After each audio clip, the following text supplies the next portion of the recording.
Hey everybody. So we're back in our emotional series. We're going to actually talk about a specific emotion to ourselves today. So a little bit different format than we've been coaching on. We'll get back to our other format later in the week. So today we're going to talk about fear. And I think it's important to step away from our traditional format that we've been following and talk about some of our own emotions, because we've gotten far enough along in the series now where some of us could be thinking, wow, I have some interest in this, but I'm not quite sure how it fits into my own journey, or I really like this, but I'm not sure. There's some insecurity or fear in how to move forward.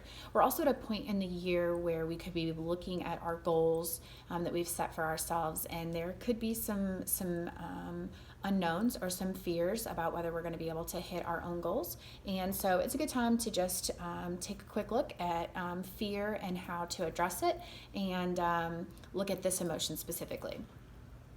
So there is an opportunity at Oxygen for you to call in for coaching.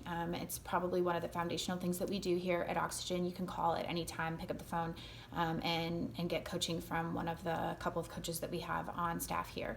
And recently we've taken a couple of these calls, so it's one of the things that is driving this video today. And I will say that having taken a couple of these calls is the common denominator in people who reach out and address the fear that they have, whether it be in a personal relationship or in a professional relationship, in a strategic scenario that they have, or in their career, or something else that they've got going on in their life, versus people who don't address it and kind of turn inward, is courage.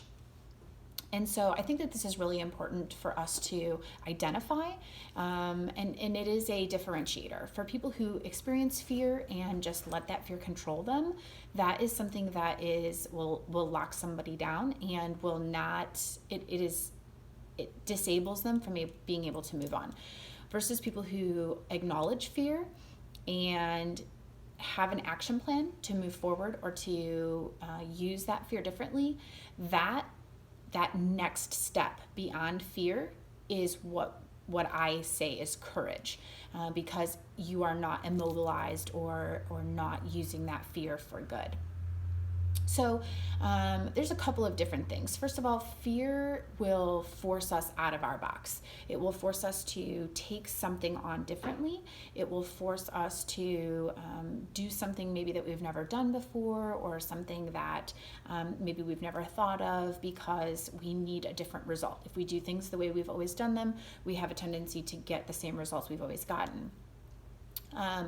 Or we can be looking at fear of failure. Fear of failure is, for a lot of us, is not something that we always acknowledge, especially if we're a high performer. However, fear of failure is something that, if we really examine, there is always a fear of failure in some capacity, whether it's, we're not sure we really want to stretch and work as hard as we have in the past, so we don't really want to start something new, or maybe we've set a really lofty goal and we've kind of had to tick it back a little bit, or we're not accustomed to not always hitting our goals, and maybe we've got one now that's maybe looking a little sketchy. We're in that last kind of quarter of the year and we're not sure. So the fear of failure is always kind of set in the back of our mind, but we're not sure whether we acknowledge it or not, how prevalent it is in our day-to-day life. Fear is something that exists, and it's something that we either acknowledge and are programmed to just work through, or it's something that we need to acknowledge and figure out how to work through. So, like I said, fear is something that we all have. There's just different ways that it presents itself, and how we work through it in some cases might be easier than others. So we just need to, when we realize that fear is happening in our life, maybe we think that there's a relationship that is struggling, or we've got a sales goal that we realize we're not going to hit, or we've got an employee that we think is struggling, and whether we're not sure whether they're going to leave our company, or whether we're going to have to invest differently in them. That acknowledgement is one step, but it's making sure that the courage to fix it is bigger than the fear itself. So I have three things that I think are the steps to make sure that happens. And I think the first thing is to set a clear goal. So that could be as simple as a number of, if it's a sales goal, that could be a different sales goal. If it's a team member that's struggling, it could be a different indicator, a different behavior. We call those leading or lagging indicators, the leading ones being the behavior, the lagging ones being the number that shows as a result. We could just readjust the leading indicators. If it's a relationship that we're struggling with because we've got some fears or insecurities there, that's a conversation that we have to acknowledge, and that the courage to actually communicate can be a lot of weight that we hold. But the first thing is going to be to set some clear goals as to what we want out of it. What do we expect to happen now that we've acknowledged that there's fear? The second one is going to be the roadmap, and that's actually going to be kind of those SMART goals. And I will say that while we want those goals to be specific, we want them to be something that is tangible and something that we can wrap our hands around. They don't necessarily have to be something that's going to happen tomorrow. Time bound is always a touchy subject, and I know that there are some people out there that don't necessarily believe in time bound, as long as they happen. So you decide what those need to look like in terms of making each one of those steps happen.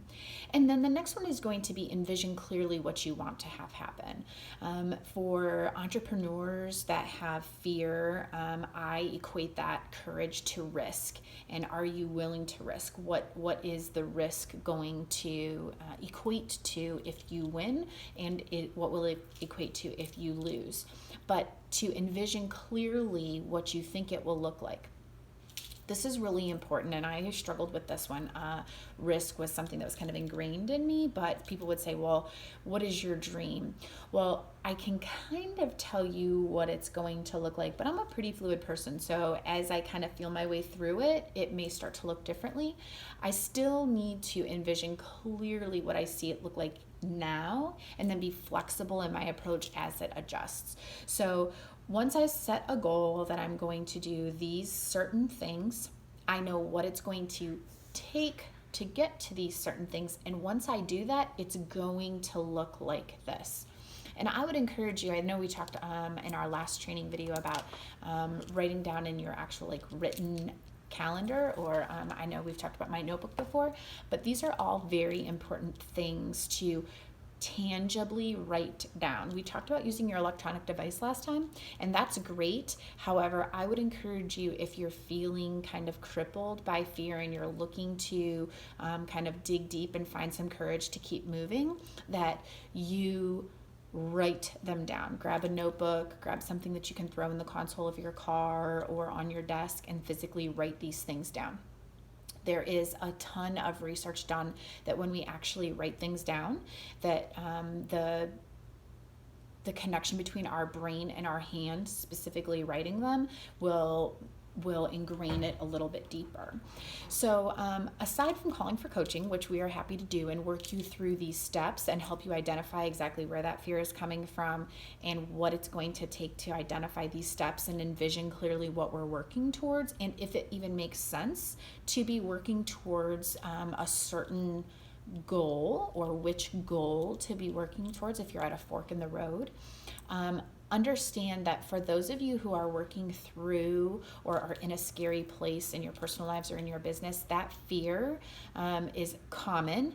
However, the differentiator between those who achieve a level of success and those who bury themselves in fear is courage. And we all have to find that place of courage. So we would just encourage you to kind of dig down deep and identify what those are. We're here to help you through that. And I tell everyone every day to take a deep breath and try to breathe just a little bit of life into what you've got going on to identify those things. And I do mean that from a very, very sincere place. But fear is such a motivator, and it can be so crippling. So find us on Instagram, Facebook, our website, all of the things. And we'd love to sit down and talk with you if you found yourself in that place in the last quarter of the year. We'll chat with all of you later in the week with another training video, and I hope all of you take another minute to breathe life in. Have a great day, everybody.